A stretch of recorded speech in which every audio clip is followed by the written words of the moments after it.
Well, good evening, everyone. Welcome to the Citizens Advisory Council. Before we begin, I'd like to provide instructions on how to access the Spanish translation. Translator Claudia Orisidra, can you please share the directions on our with our Spanish-speaking families?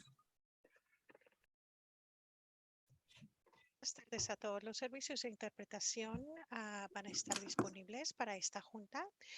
Si tienen la amabilidad de fijarse en la parte de la pantalla inferior, pueden hacer un clic en el símbolo de mundo y ahí pueden hacer otro clic en español y de esa manera pueden escuchar de una manera simultánea esta junta. Muchas gracias. Gracias. And wait. One second to that channel. Thank you so much. So I would now like to call this meeting of the Napa Valley Unified School District Citizen Advisory Committee to order. The time is now 6:01. Mrs. Morales, please complete a roll call so that we can establish a quorum. Yes. Veronica Aguayo Ochoa. Here, or present. Ann Dearborn. Present. Rachel Ingelsberger. Present. Franklin Hernandez. Present. Katie Kensock. Present. Susana Martinez. Present. Lori Piombo. Present.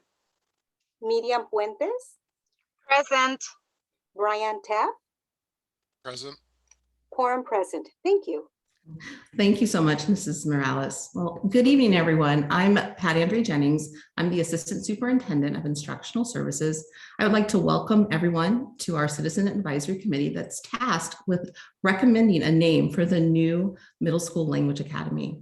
And this recommendation will go before the Board of Trustees at a meeting in October. And so we're excited and eager to start this next step in the process of the creation of this new Middle School Language Academy. So I would especially like to thank the parents and the teachers and community members who have stepped forward to serve on this committee. And before we begin the agenda, I would like to do introductions so that everyone knows who is on the committee and their connection to NVUSD.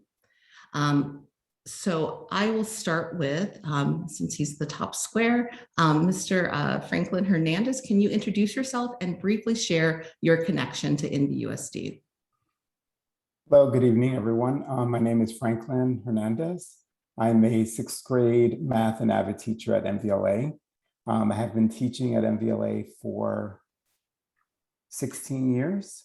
I also have a daughter who went through MVLA in the dual immersion program, and she's an 8th grader at Harvest. Thank you, Franklin.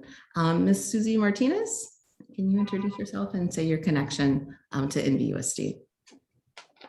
Sure, I'm Susie Martinez.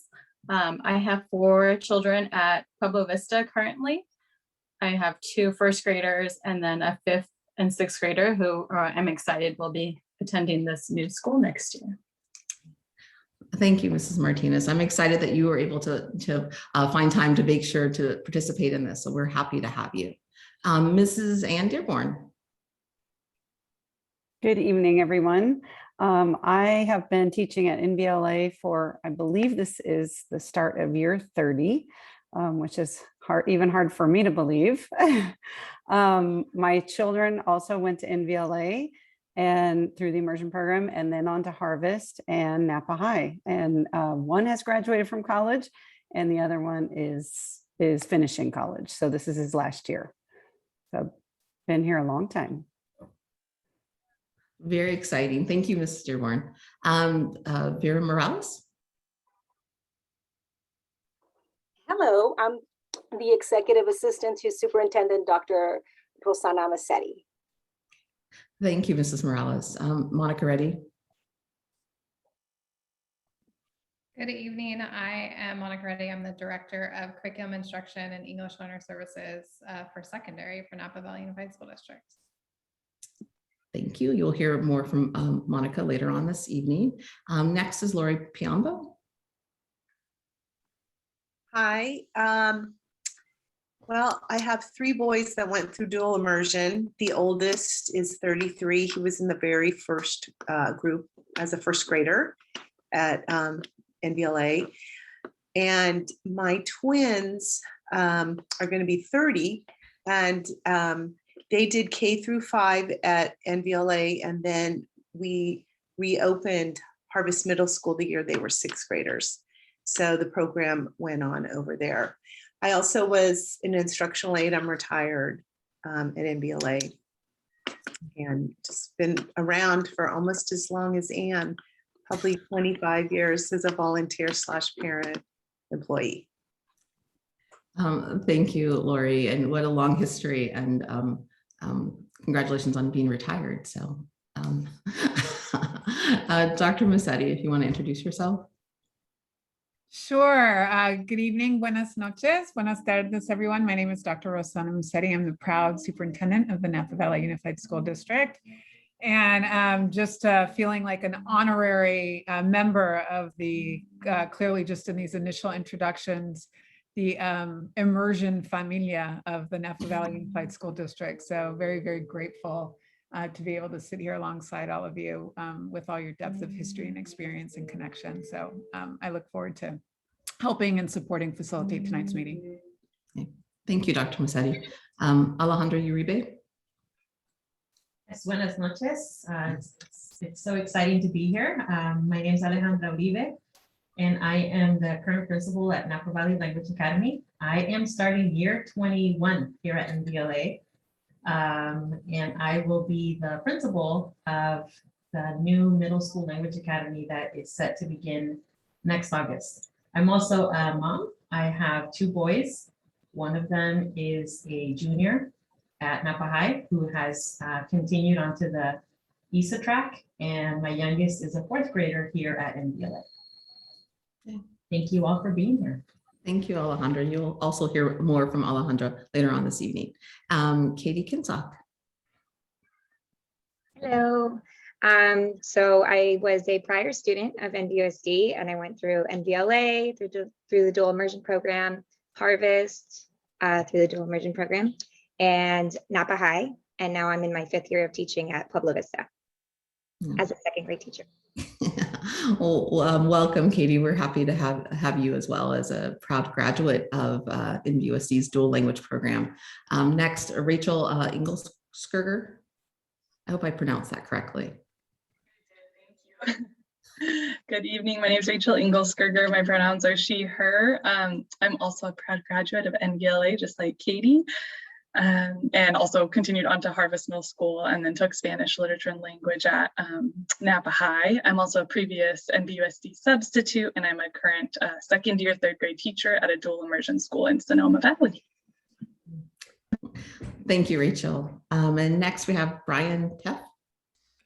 Hello, yes, my name is Brian Teff. I'm a parent. I have 2 children at NVUSD. My daughter, Catherine, is 8th grade, starting 8th grade at Harvest.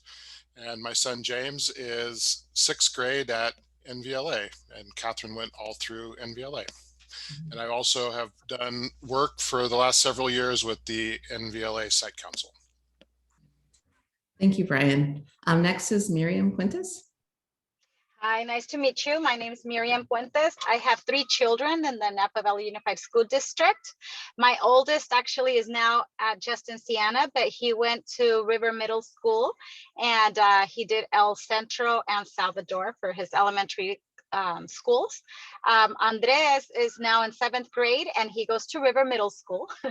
And I have Paula who's going to Willow Elementary School. So I'm happy to be on this board and looking forward to the name of our new school and happy for the change. Well, thank you for joining us tonight. And we're happy to have you as well. I'm going to see, I have Veronica Aguayo. Hi, everybody. My name is Veronica, and I'm on this board primarily as a parent.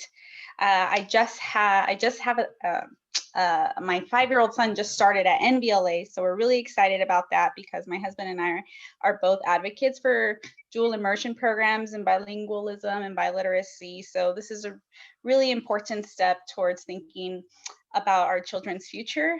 It's also my hope that our 10-month-old son grows up within a dual immersion system, and we're really excited to have a middle school that's going to, host this kind of environment. Thank you so much, Veronica. And we have a couple other staffers and then our interpreters are on the call. So I'm going to go ahead and we're going to go ahead and start our agenda. So thank you all for being here tonight. We have scheduled 3 presentations on our agenda. The first presentation will be from our legal counsel, Julie Rossiter. She will share information regarding the purpose and regulations of a citizen advisory committee. After her presentation, we will hold elections for a chairperson and a vice chair. So think about who you might want to nominate or if you want to nominate yourself. Next, you will hear Secondary Director Monica Reddy and Principal Alejandra Uribe share the mission and vision of the new Middle School Language Academy, as well as some guiding principles for the name selection.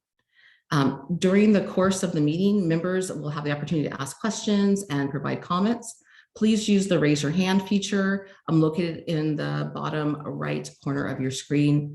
Also to limit distractions, it seems like everyone's doing that. Please make sure you're on mute unless you are speaking. So just a little Zoom webinar, some etiquette. And with that, I'd like to introduce Julie Rossiter to share information regarding the purpose and regulations of the Citizen Advisory Committee. So I'm going to toss to Julie, and then Mr. Bassinet, if you can bring up the slides for the presentation. Great. Thank you. And thank everyone for coming and being part of this committee. It's really great to have such a great response. And just to give you a little background about me, I don't want to take up very much of your time tonight, but I'm an education attorney at Rosano Smith, and I also served 8 years on a school board in the East Bay. So I have a lot of familiarity with advisory committees and the Brown Act and things like that. So hopefully this won't be too painful, but I just want to give everyone a little bit of an overview about the board policy that's driving this process, and then talk about the Brown Act and just go over some of the basics, because this is a committee that is subject to the Brown Act. So we want everyone to be really clear on what that means. So if you could go to the next slide. Thank you. So there are our topics, and let's keep going. Let's go to the next, go one more, please. Thank you. Okay, so here, this is the first part of the board policy that's really driving this process.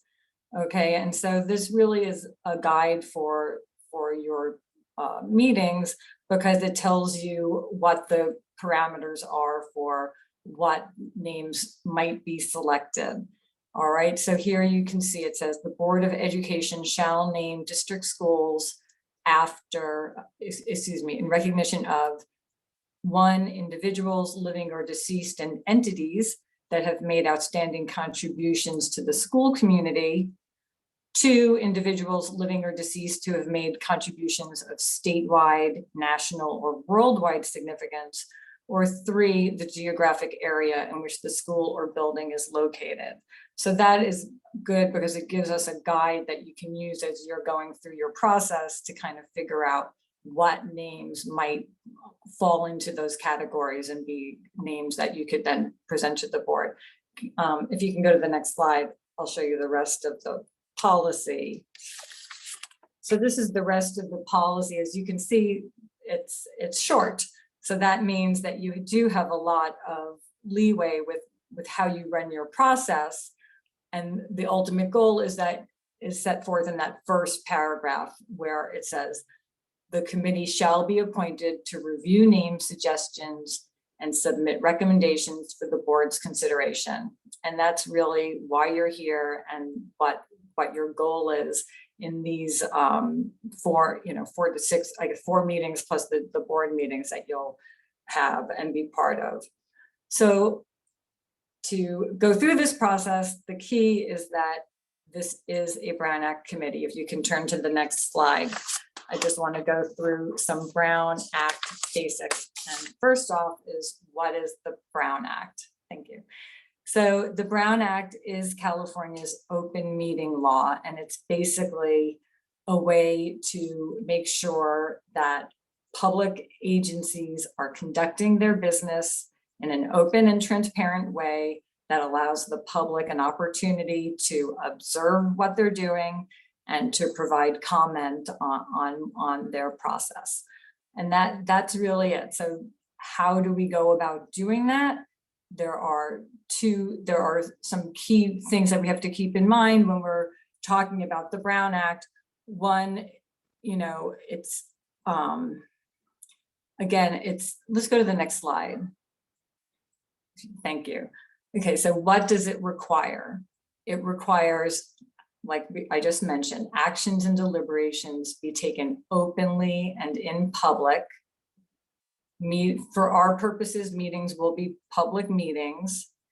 Meeting agendas and packets must be available, and the agenda must be posted on the district website. So for this first meeting, the district posted the agenda that you have in front of you, presumably, and that gives you the structure for your meetings and provides you with provides the public with notice of what you're going to be discussing at the meeting.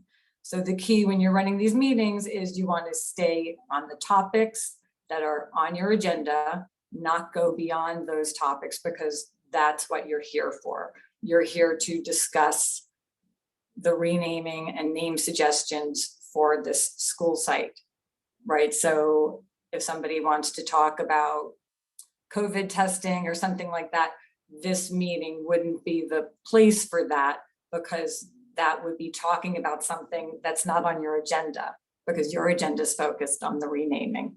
So I hope that makes sense. And please feel free to ask questions. I'm not seeing everyone's faces, so if someone does raise their hand, if somebody could just let me know, but please feel free to ask questions. Okay, so what is a meeting? A meeting is when a majority of committee members, for our purposes, are meeting at the same time and place to hear, discuss, or deliberate an item in the committee's jurisdiction. For our purposes, again, for the renaming. Okay, so you have 9 committee members, right? So 5 of you meeting together to discuss the renaming. You cannot happen outside of these open public meetings, right? You want to make sure that what you're doing is done in public during your meetings. Okay, is that clear to everyone? Okay, let's turn to the next slide.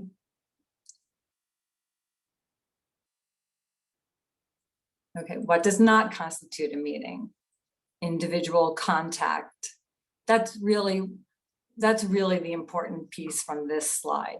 If 2 of you were tasked with considering, doing research on names for the geographic area piece, let's say you wanted to create a smaller group to talk about that name, you could do that as long as it's that small group, not a majority, and they're only communicating with each other.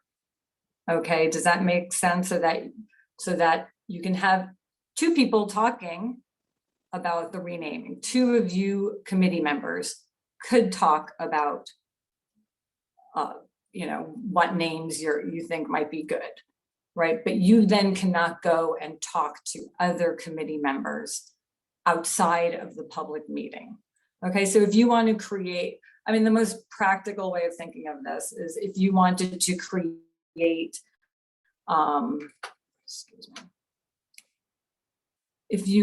can you hear me? If you wanted to create, like I said, a small group of, let's say, 2 committee members or 3 committee members to do research on individuals who made significant contributions to the community.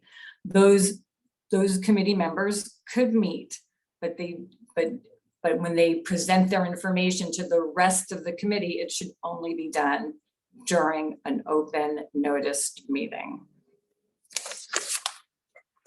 Okay, so let's go back and thank you. Let's go back and again, the Brown Act gives you requirements for your notice and your agenda, and it has requirements for how you conduct your meeting and who you're allowed to talk to outside of the meeting. Okay, so here for our purposes, we're going to have regular meetings, 72 hours notice. Please go to the next slide. The agenda will contain brief and general but unambiguous descriptions of the business items that you're going to discuss. And you can look at the agenda from tonight as an example, right? And generally, the legislative body may not discuss or take action on any item that is not in the posted agenda. So again, when you're having your meetings, you're going to stick to what's on the agenda. That's the topic that you're there to discuss. And you should stay focused on that topic during your meetings. Let's go to the trickier part of this.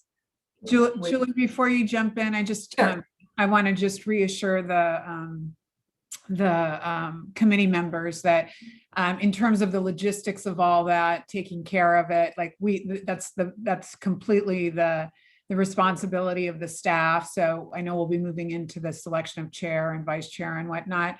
I don't want anybody to get stressed out around thinking that they're holding any of those details. So all of our staff will facilitate all of, ensuring that we're meeting those Brown Act requirements. The chair and vice chair will work with staff around the development and finalization of the agenda, but we'll make sure that we're adhering and posting and doing it all in a timely fashion. So I don't want anyone on the committee to feel like they have to hold that burden. That's a very good point. And yes, that's true. And so the district is here as a resource and an assist, able to assist with those agendas and making sure everything's posted and the notice requirements are met and all that. So that's an important piece for everyone to be aware of, but it's not a critical piece other than knowing that your meetings should stay focused on the topic at hand and not stray into other areas that have to do with other items relating to the district. Okay, the more important piece for people who are on a committee that maybe aren't used to the Brown Act and how it works is this whole idea of not talking about something outside of the committee, right? And let's put it this way. If you're a committee member and you want to talk to a friend of yours who's not on the committee about names, there's no limit on you being able to do that. What is prohibited is committee members gathering and discussing the renaming process, coming up with names and ideas like that, a majority outside of these meetings. Okay, so, and there's lots of ways that a majority of people can speak together without them realizing it. And that's sort of the tricky part of the Brown Act. And that's why we have this little slide that says that serial meetings are prohibited. So let's go to the next slide and look at that. The Brown Act prohibits, that's okay, you don't have to go back. The Brown Act prohibits the use of technology or intermediaries by a quorum, by a majority of members to conduct the meeting. Okay, so what does that look like? We have there are two main ways. They call them like linear, or they call it sometimes a daisy chain meeting, and hub and spoke meetings. I'm going to give you an example of this so you can kind of see what this would look like. Let's say I'm on the committee and I have an idea about it, and I send a text to another committee member, and I say, hey, I got this great idea. And they say, hey, that's a great idea. I love that name, or whatever. And then that person goes and talks to another committee member, or maybe and then that person talks to another committee member. It's very easy to create a daisy chain that's an actual considered a meeting, even though a majority of the committee members never met together, just because they were texting or emailing, and the email included ultimately 4 or 5, 5 members in this case, since we have 9 people, or a hub and spoke meeting where I might be interested and I reach out to 4 other people and get information from them, 4 other committee members. All of a sudden, I've had a serial meeting because I communicated to find out information from 4 people. That's a majority. Therefore, I have now violated the Brown Act because I went and had a serial meeting without intending to. If you can turn to the next slide. Okay, and this slide is just kind of telling you that in the old world, before email and text, when everything was just in a real room, it was much easier to be clear on what constituted a meeting and what constituted, not a meeting. Here, the room can be in the cloud, right? So a majority of members can't discuss, deliberate, or take action on anything within your renaming committee's jurisdiction, right? Through a phone call, an email, a text, a Zoom, a FaceTime, on Twitter. All those places are places that you have to think before you respond, because those are the places where you could inadvertently create a serial meeting. So let's go to the next slide. And Julie, can I just chime in there Sure. real quick? Is just for committee members to be aware that all of those digital records are subject to request and become public when you make this commitment on serving on a superintendent or board citizens advisory committee. They are subject to public disclosure as well. Right. It's a really good point. Okay, so this is a little. So this shows 3 people. So say this was a 5-person school board, a majority would be 3. And here they are texting, hey, what does everyone think about that resolution? I support it, I don't support it, whatever. They're communicating, a majority of them are communicating with each other outside of the board meeting about something that they're going to deliberate on, right? So they can't do that. That's a serial meeting. That's a prohibited meeting under the Brown Act. So those are the kinds of things you really have to think about. I have one more example in here, and then I will let you get to work. If you could go to the next slide. Okay, this just talks again about how the room can be alike. It can be on Facebook. It can be anywhere. Okay, so here, look at this. A majority of the members, this is actually a pretty new rule about social media and gave us a little bit of clarity about it. But even if somebody posts a post on Facebook and another committee member likes that post, that's considered, even that like, right? Discuss means comments or use of digital icons that express reactions to communications made by other members of the legislative body. This was a little unclear until recently, but they've, the law has been clarified. And so even like liking a Facebook post or a tweet or doing anything like that can create a serial meeting. So you just want to be really aware. Remember that you want to keep your conversations focused on, with your committee members, really focused on during your open and public and transparent meetings. And yes, you can have these small groups if you need to create small groups to get some work done, because you are on a compressed schedule, and you probably might want to have, you know, individuals or 2 to 3 people maybe go and, you know, research some historical aspect of for the renaming. That is fine. Just remember to keep those communications within the small group and then bring it back to the bigger group, to the full committee during these meetings. And I think if you just keep those concepts in mind, you'll do fine, and everything will be great. But please, if you have any questions, please do feel free to ask. And I'll just say one last comment to kind of seal the deal. Thank you so much, Julie, and then open the floor for questions, is just best practice, just after doing a lot of Brown Act and governance work over the last decade, is, you know, it's easy to get, this is so exciting. Like I, you know, chatter around this on Facebook and social media in the community, and given the deep-seated values and pride that we have for immersion in our educational community, in NVUSD, and the broader community at large, it's easy to just kind of get thrilled and have momentum around it and want to maybe start kind of blasting things on Facebook or using social media, gathering input. And I just think that the best protocol and best practice to make sure that we stay legitimate and compliant is to just really bring the work to the public space. And, you know, we want you to be the eyes and ears of the community. That's what our school board members are. That's what our 7-Eleven committee members are.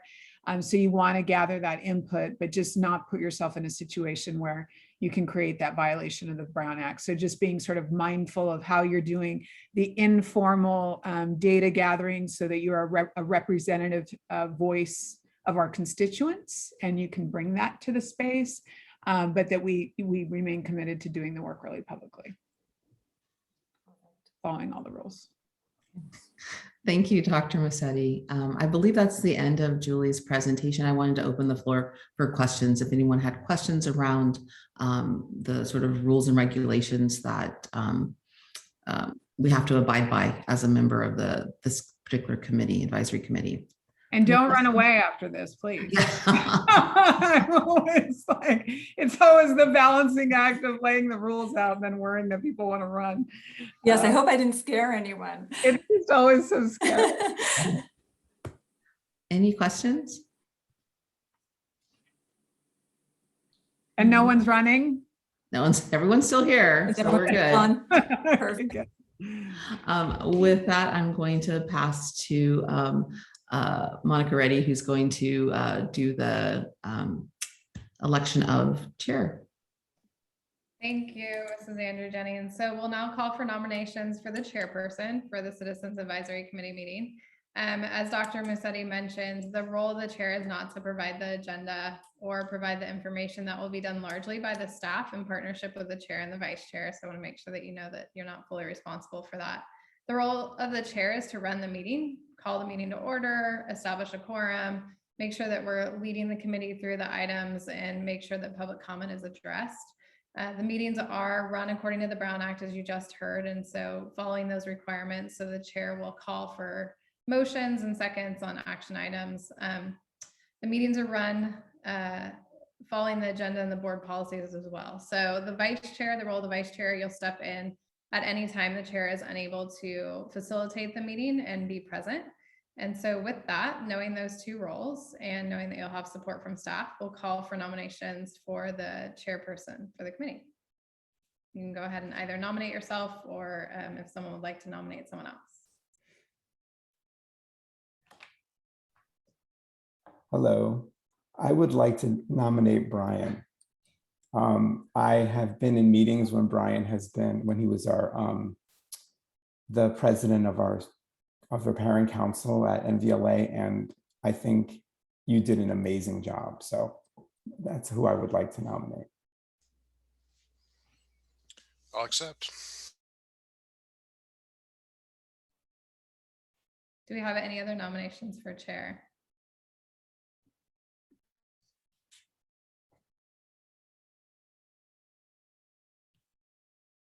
Okay, we'll go ahead and call for a vote on that, and I will hand it to. Ms. Reddy, really quickly before we call, we just, we do want to just, we do have public on, so I do want to call for any public comment before we go to the vote. So we have a motion, and so Mr. Bassinet. There is no public comment. Okay, we're good to go then. Move forward. Okay. Veronica Aguayo Ochoa. You're nominating me or you're just calling my name? Just doing the vote count. Could you say yes? Oh, Yes. okay. Yes. Okay. And Dearborn, Yes. Rachel Engelskirt, Yes. Franklin Hernandez, Yes. Katie Kensock, Yes. Susana Martinez, Yes. Lori Piombo, Yes. Miriam Puentes, Yes. and Brian Taff. I will abstain.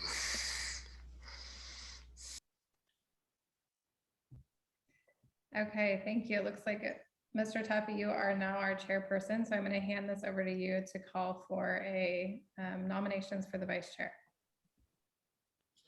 Okay, I call for nominations for the vice chair.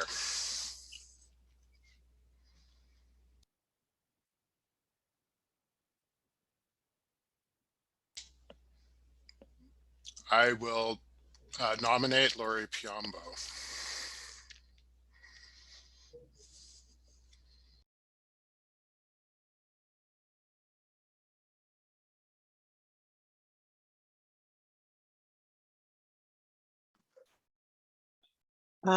Sure. If nobody else wants to do it, I was going to nominate Franklin, but I don't know if I'm allowed to because he's staff. Franklin, I believe you are allowed to. I would like to nominate Franklin. I think he would be great at that. But I'd be happy to take it too. Doesn't matter. And then Mr. Chairperson Taff, you have to ask Franklin if he would accept the nomination. Thank you for the help. Mr. Hernandez, will you accept the nomination? I really support having Mrs. Piombo be the vice chair. Okay, I'll accept, no problem. Thank you. Are there any other nominations? If not, I'll call for a vote. Okay. Veronica Aguayo, yes. Can we just do a quick check for public comment on the vote for the nomination of Miss Lori Piombo? So, Mr. Bassinet, any public comment? There is no public comment. Great, thank you. Okay. Veronica Aguayo Ochoa. Yes. And Dearborn, Yes. Rachel Engelskirt, Yes. Franklin Hernandez, Yes. Katie Kensock, Yes. Susana Martinez, Yes. Lori Piombo, Yes. Miriam Puentes, Yes. Brian Taff. Yes. Thank you. Congratulations, Vice Chairperson Piombo. Thank you. Looking for direction on the agenda. What's the next point of? So the next thing is the presentation. So call for the presentation of the mission and vision for the New Language Academy. Okay, I call for the presentation of the, I call for the first presentation. Thank you, Mr. Tuff. Mr. Bassinet, could you go ahead and put these slides up for us?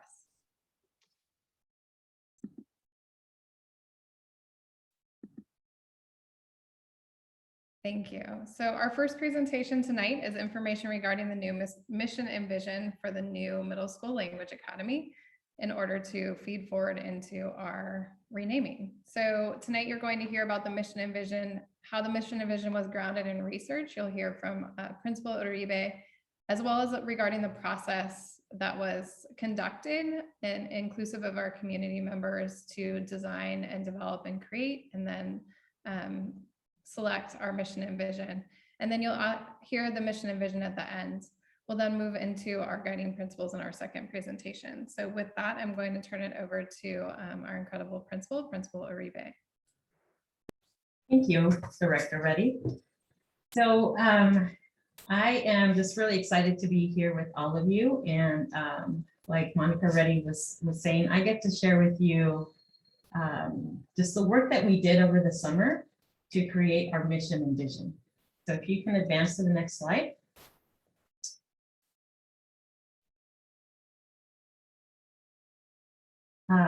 You can just go back one, please.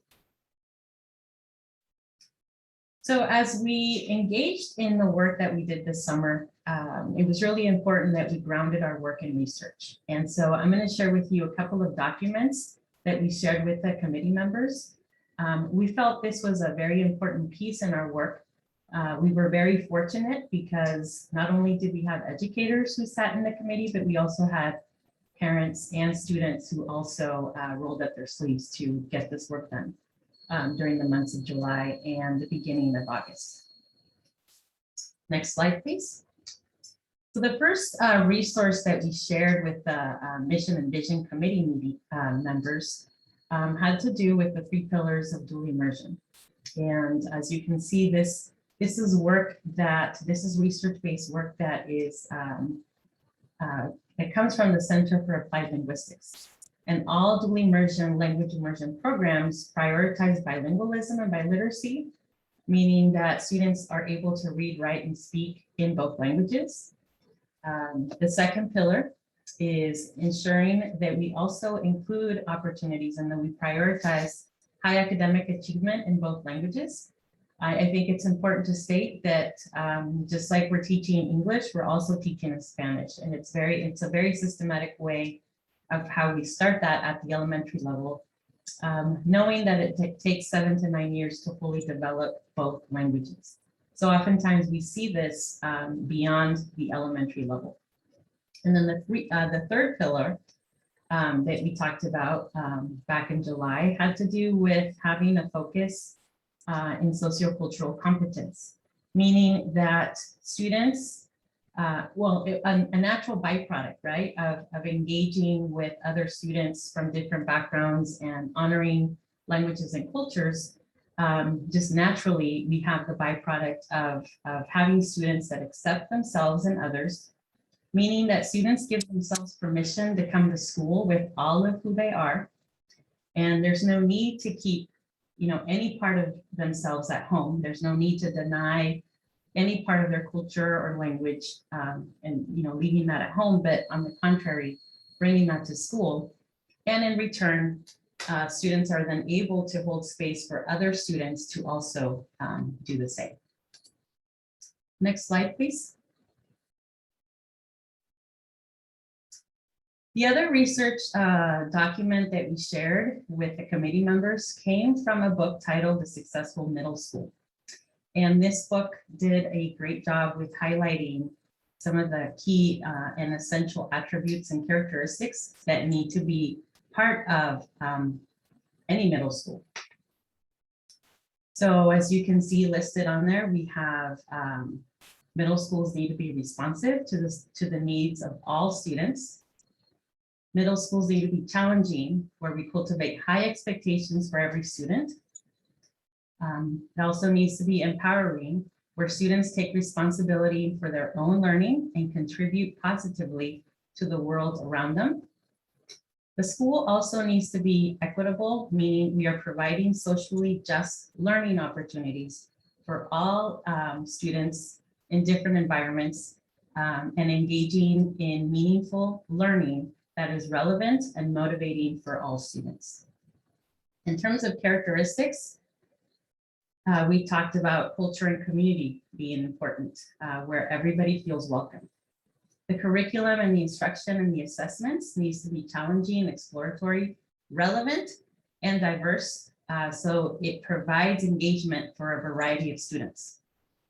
And then our last piece had to do with leadership and organization, meaning that we come together as a group, we share the vision together with all stakeholders, the staff, the parents, the students, where all the policies and practices are always student-centered. Next slide, please. So this second piece of the presentation is, what did we do with those two pieces of document, right? What did we do with the 3 pillars and then the document that we engaged in with the successful middle schools? Next slide. So after reviewing our resources, the one I just mentioned to you, we had 2 guiding questions that were presented to the Mission and Vision Committee members. And you can see them on the screen. The 2 questions that we asked of our members were, when a student promotes from the dual language instruction middle school, what characteristics, meaning what attributes, traits, and qualities should they demonstrate? The second question was, in what ways can the school celebrate languages and cultures? Next slide, please. So as we were working with those 2 documents, again, the 3 pillars and the work from the successful middle school, we engaged in a conversation in small groups. There was a total of small groups, 4 groups. And so we talked about what were key words and phrases that were important to include in our mission and vision. So on the left-hand side, you can see that those keywords and phrases were identified by all 4 groups. So all 4 groups mentioned academic and linguistic excellence as being important and priority to be included in the mission and vision. Bilingualism and biliteracy, having a culture of respect, having civic responsibility, being a school that's inspiring and empowering, and also one that focuses on the whole child. And if you look at the box on the right-hand side, those were key words and phrases that were identified not by all 4 groups, but by 2 or 3 groups. And so those groups mentioned equal access for all students, collaboration, communication as a life skill, independent thinking, local and global action, supportive environments for students and staff and families, and valuing student-driven inquiry. Next slide. And then this last slide that you see here were outlier words or phrases. So these words that you see on the screen were keywords and phrases that were mentioned by one of the groups, right? So not everybody mentioned these or advancing these as keywords and phrases in their presentation, but we felt it was important to also note that these also came up in our conversation. So authentic learning experiences, open-minded towards international perspectives, building integrity to become model citizens, and building caring relationships. Next slide, please. So what we did is we took the keywords and phrases that were identified by all of the groups, and we also took the keywords and phrases that were identified by 2 or 3 of the groups, and we created a survey, and we had the survey be available in both English and Spanish. And the survey essentially asked our community members to rank and rate the keywords and phrases. And I'm going to show you what data came from that survey. Next slide. So for our Spanish survey, we had 81 responses from Harvest, River, MBLA, Pueblo Vista, and Willow. I think it's important to note that in the survey, we included a space for community members to write in their school. So that's why you see MBLA listed individually, and then Harvest, and then Willow. Also, that's the reason why you see those on the bottom. And you can see most of the responses for the Spanish survey came from the NVLA community, and the second highest came from our Harvest community. Next slide, please. The English survey, we had 175 responses. 32% of the responses came from Pueblo Vista, and the second highest, with almost 30%, were from the NVLA community. Okay, next slide. So as you're looking at, the keywords and phrases that were identified by all group members, and then keywords and phrases that were identified by 2 or 3 groups, you can see how the results from the English survey ranked those keywords and phrases. So you can see that 56% agreed with or ranked as developing the whole child as number 1. Again, this is for the English survey. 45% said academic and linguistic excellence was important and something to definitely include in the mission and vision. And then 40% thought that bilingual and biliteracy were important. And then if we move to the next box, 62% of our English-speaking community also thought that communication as a life skill needed to be included as part of the mission and vision, and 38% expressed that equal access was something that was important. But you can see on the screen, how the other keywords and phrases were ranked for the English survey. We're going to move on to the Spanish survey results. So next slide, please. So again, you see keywords and phrases that were identified by all groups back in July, the committee members for the mission and vision. And then again, you see the keywords and phrases that were identified by 2 or 3 groups. So for the Spanish, we had 39% who agreed with academic and linguistic excellence, 16% bilingual and biliteracy, and then we had 9% developing the whole child. If you go to the other box, equal access was 43%, and communication as a life skill came in as 11%. Okay, next slide. As you recall, the keywords and phrases on the left-hand side were mentioned by all groups in the work done by the Mission and Vision Committee. And interesting enough, through the survey that we developed, we learned that parents prioritize the development of the whole child, having academic and linguistic excellence, and bilingualism and biliteracy. Those came up for our parents as being priority and key to include in the mission and vision. Next slide, please. So from the survey results, a draft mission and vision was crafted to include those keywords and phrases that were advanced from our committee and from the survey results. And we shared this draft, we presented this draft to the Mission and Vision Committee. And from this point in small groups, the members talked about the draft mission and vision and shared what they liked about it. And they also shared what they wondered and talked about, possibilities to maybe change this word for this other word, or making sure that we included and honored, the survey results that we were receiving, but then also going back to, conversations that we had in small groups, just to make sure that we were inclusive of everything that we felt was important. And so from this process, we edited and crafted a more refined mission and vision. And so the next slide is the actual mission and vision.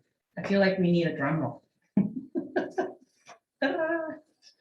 So after all the great work that we did in July and the beginning of August, thanks to a great group of, again, educators and parents and a couple of students who joined us, we crafted this beautiful mission and vision that I'm going to read to you. And this is, again, for the Middle School Language Academy. So the mission is to provide a global education that instills a love for learning and honors languages and cultures. Our vision is that all students are empowered to achieve academic excellence while growing bilingualism, biliteracy, and interpersonal connections in a community that is responsive to the well-being of all learners. And there you have it, folks. That is our mission and vision. Thank you, Principal Uribe. And now we'll open it up for questions and discussion for the committee.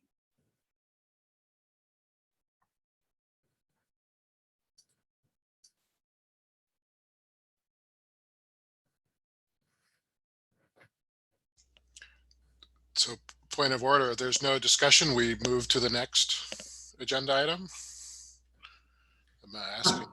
Yeah, yes, that is what we would do. And I just wanted to sort of give a little, like, we wanted to make sure that we went over the mission and vision, because as we think about the naming of the school, so, you know, maybe some things come to mind as possible names. So as we go through, as you think about the mission and vision that Principal Uribe was beautifully read to us, start to think about what could possibly come from that. And then we can go on to the next item, Chairperson. Okay, last call for discussion.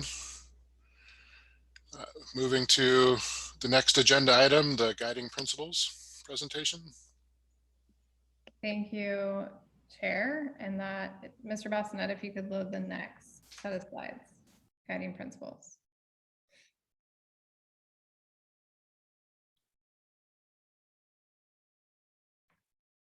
Thank you, Mr. Bassinet.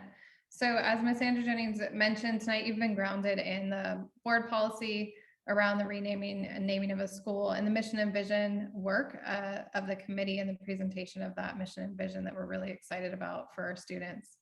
And so with that, I want to revisit some of those guiding principles that will not only ground us, but guide us through making a recommendation for the renaming of the school. So if you could go to the next slide, please. So earlier tonight, you heard from legal counsel regarding some of this board policy. There's one additional item at the bottom, but we'll review the first three. Individuals living or deceased and entities that have made outstanding contributions, including financial contributions to the school community, could be considered for one of the names for the school. Next, we have individuals living or deceased who have made contributions of statewide, national, or worldwide significance. The geographical area in which the school or the building is located. And the fourth one, which is an additional one not mentioned earlier tonight, but we can use as a guiding principle, not be so similar to the name of an existing district school as to result in confusion to members of the community. Important to the work and guiding our work, as well as that school mission and vision that you just heard from Principal Uribe, our proud new principal of that school. So using that as inspiration for key elements to guide the naming. You heard some of the names in the process, some of the interests that came about. So as we think about and ideate some of those terms, some of those words from the mission and vision can help and guide and inspire our work. And so with that, those will be our guiding principles throughout the process that we'll come back to and revisit. If you could go to the next slide, please, Mr. Bassinet. So with that, we'll pause for a moment and take questions and discussion on those guiding principles.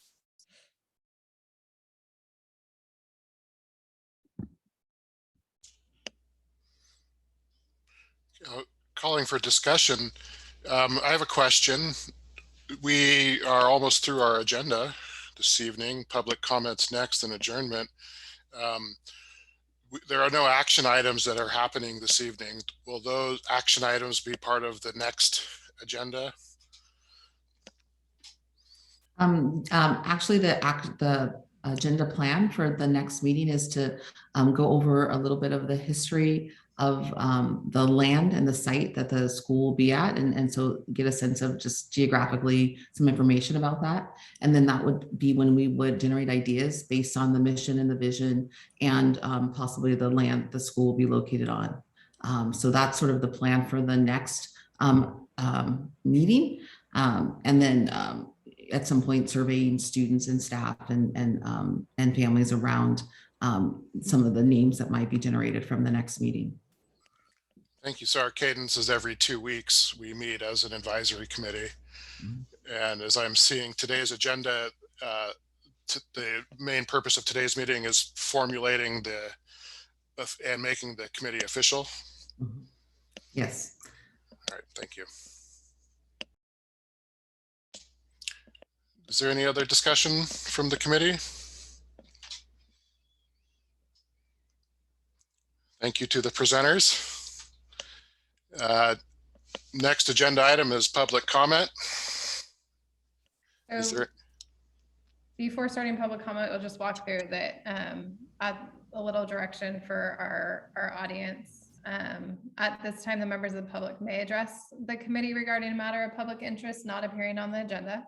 No action may be taken on comments of off-agenda items unless specifically authorized by law.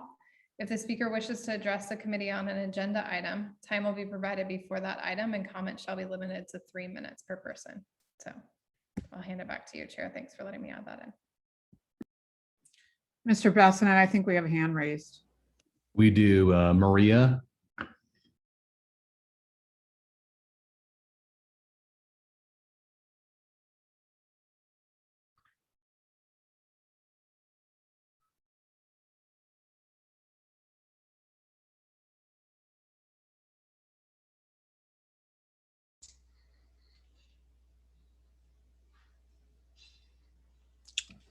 Maria, do you have public comment?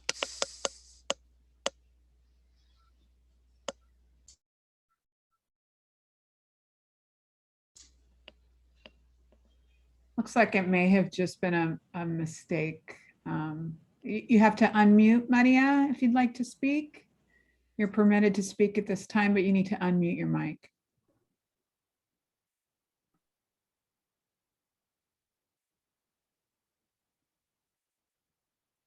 Okay, looks like it's just a hand mistake and there's no unmuting happening.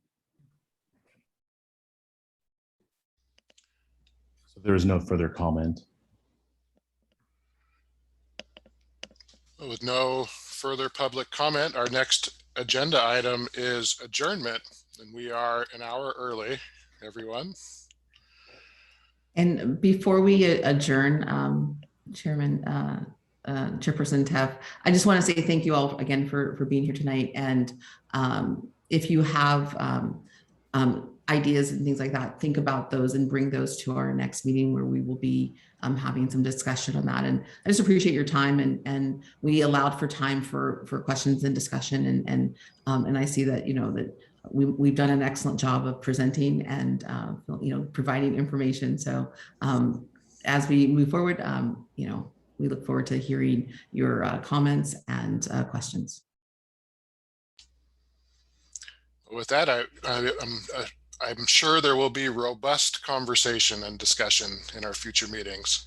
I motion to adjourn the meeting. Need a second, I think.